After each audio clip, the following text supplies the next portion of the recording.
اللهم لك الحمد كله ولك المن كله، لك الشكر كله ولك الملك كله، لك الخلق كله ولك الفضل كله، وإليك يرجع الأمر كله، وإليك يصعد الكلم الطيب كله. لك الحمد بالإسلام، لك الحمد بالإيمان، لك الحمد بالقرآن، لك الحمد حتى ترضى، لك الحمد إذا رضيت، لك الحمد بعد الرضا. اللهم آت نفوسنا تقواها وزكها أنت خير من زكاها، أنت وليها ومولاها. يا الله ہمارے گناہوں کو معاف فرما، یا اللہ ہمارے خطاؤں سے درگزر فرما. یا اللہ ہم اقراری مجرم ہیں، یا اللہ ہم اقراری مجرم ہیں، ہمیں ہمارے دلوں میں اقرار ہے ہم جیسا گنہگار نہ تیرے زمینوں نے دیکھا، نہ تیرے آسمانوں نے دیکھا، نہ تیرے فرشتوں نے دیکھا. اللہ ہم جیسا گنہگار کسی نے بھی نہیں دیکھا، اور ہم نے تو جیسا رحیم اور کریم آقا بھی نہیں دیکھا. ہم گناہ کرتے رہے تو ہمیں روزی دیتا رہا، ہم گناہ کرتے رہے تو ہمیں مال و بنات دیتا رہا، ہم گناہ کرتے رہے تو ہمیں مسجد میں آنے کی توفیق دیتا رہا. اے اللہ جہاں اتنا کرم فرمایا ہے ایک کرم اور فرما دے. جتنا مجمع آمین کہہ رہا ہے یا میری اس دعا کو دنیا میں جہاں کہیں آمین کہی جائے، ان سب کی اور ہم سب کے قیامت تک کے آنے والی نسلوں کو تو قبول فرما. ان سب کی اور ہم سب کے قیامت تک کے آنے والی نسلوں کو قبول فرما. جس کرم سے آپ نے ہمیں اس مجلس میں جمع کیا ہے، تیرے اسی کرم سے جنت الفردوس میں تیرے نبی کے پڑوس میں ہمارے قیامت تک کے آنے والی نسلوں کے ساتھ تو ہم سب کو جمع فرما دے. اے اللہ کے بیماروں کو شفا عطا فرما. جن کے لڑکیاں شادی کے لائق ہیں، غیر شادی شدہ ہیں، بہترین جوڑوں کا انتظام فرما. جب اولاد دینے سارے اولاد نے نصیب فرما. اے اللہ اس مجمع میں سفید بال والے بوڑھے بھی ہیں، نوجوان عبادت گزار بھی ہیں. یہی مجمع اگر حاصل کے کسی غریب کے علاقے پر چلا جائے اور اس کے دروازے پر چلا جائے، صرف ایک روپیے کی بھیک مانگ کے اس غریب کے لیے روپیہ دینا جتنا آسان ہے، اس سے زیادہ تیرے لیے ہدایت کے لینا آسان ہے. اے اللہ ہماری جھولیوں کو ہدایت سے بھر دے، ہماری جھولیوں کو امن و امان سے بھر دے. جو کام کرنے سے آپ خوش ہوتے ہو وہ کام کرنے کی توفیق عطا فرما. جو کام کرنے سے آپ ناراض ہوتے ہو اس سے بچنے کی توفیق عطا فرما. اے اللہ ہمیں مانگنا نہیں آتا مگر تجھے دینا تو آتا ہے، اپنے کرم سے عطا فرما.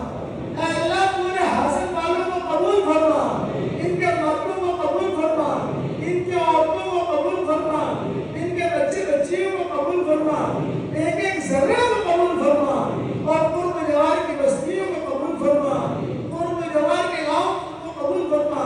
جہاں جہاں سے لوگ آئے تو ان کو بہترین جزائے خیر عطا فرما. مائیں بہنیں بیٹیاں بہویں جمع ہوئی تھی تو ان سب کو بھی قبول فرما، اور جو بھی ذرہ خیر وجود میں آیا ہو تو اس کی نگرانی فرما، اس کی آبیاری فرما، اس کی آبپاشی فرما، ہم سب کی نجات کے ذریعہ بنا دے. اے اللہ میری تشکیل پر جو روزانہ 313 مرتبہ سورہ اخلاص پڑھے، اے اللہ اس کی ساری دعاؤں کو قبول فرما، اس کے حاجات کا تو غیب سے تکفل فرما. اے اللہ ہمیں مانگنا نہیں آتا مگر تجھے دینا تو آتا ہے، اپنے کرم سے عطا فرما. یہ مجمع آمین کہہ رہا ہے. کسی کے باپ کا انتقال ہو چکا ہے، کسی کی ماں کا انتقال ہو چکا ہے، کسی کی ماں اور باپ دونوں کا انتقال ہو چکا ہے، اور قبروں میں انتظار کر رہے ہیں کہ حاصل کی اس مجلس میں کوئی ہمارے لیے بھی دعا کرتا ہے کہ نہیں کرتا. اے اللہ ہمارے ماں باپ کی مغفرت فرما. اے اللہ ہمارے ماں باپ کی مغفرت فرما. اے اللہ ہمارے ماں باپ کی مغفرت فرما. اے اللہ یہ امت اس وقت میں تیرے نبی کے بھائی بہن ہے. ہم نے حدیث میں پڑھا ہے انتقال سے پہلے رسول اللہ صلی اللہ علیہ وسلم نے کہا تھا مجھے بقیع کی طرف لے جاؤ، مجھے احد کی طرف لے جاؤ. صحابہ احد کی طرف لے گئے، پھر واپس آ رہے تھے تو آپ تیرے نبی نے صدیق اکبر سے کہا میرے بھائیوں کو میرا سلام کہنا. صدیق اکبر نے کہا السنا اخوانک یا رسول اللہ. اے اللہ کے نبی کیا ہم آپ کے بھائی نہیں ہیں؟ اے اللہ تیرے نبی نے کہا تھا تم میرے بھائی نہیں ہو، تم تو میرے صحابہ اور ساتھی ہو، میرے میرے بھائی تو وہ ہیں جنہوں نے مجھے دیکھا نہیں ہے، میری بہنیں تو وہ ہیں جنہوں نے مجھے دیکھا نہیں ہے اور بغیر دیکھے میری باتوں پر لبیک پڑھتے ہیں۔ اے اللہ تیرے نبی کے بھائی بہنوں پر رحم کا کرم کا معاملہ فرما۔